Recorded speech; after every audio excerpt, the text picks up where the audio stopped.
मेरा नाम आरिफ है। मैं जर्नलिस्ट हूँ, राइटर हूँ और एक तालिब इल्म हूँ।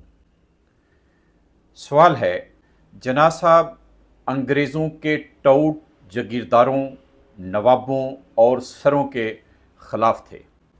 जना साहब फ़िरका वाराना सियासत के भी ख़िलाफ़ थे।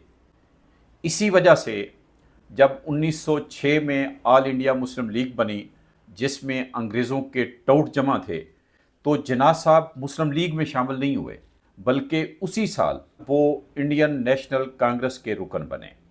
बाद में जिन्ना साहब मुस्लिम लीग के रुकन बने और क़यादत भी संभाली।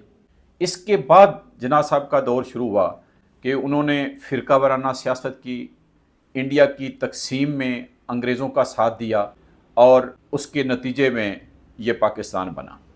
सवाल ये है कि अगर जिन्ना साहब कांग्रेस में ही रहते, फ़िरका वाराना सियासत कबूल ना करते, इंडिया के अंदर अगर मुख्तलिफ़ कम्यूनिटीज़ थीं और उनके दरमियान किसी नोयत के तज़ादात थे, वो तज़ादात हल कराते, मसाइल हल करवाते, इंडिया को मुत्तहिद रखने में किरदार अदा करते और बाद में जिस तरह से इंडियन नेशनल कांग्रेस ने इंडिया में जागीरदारियत ख़त्म की, इस तरह से जिन्ना साहब का भी इंडिया के अंदर एक रोल होता, तो आज हम जिन्ना साहब को किस तरह से एवेल्यूएट कर रहे होते।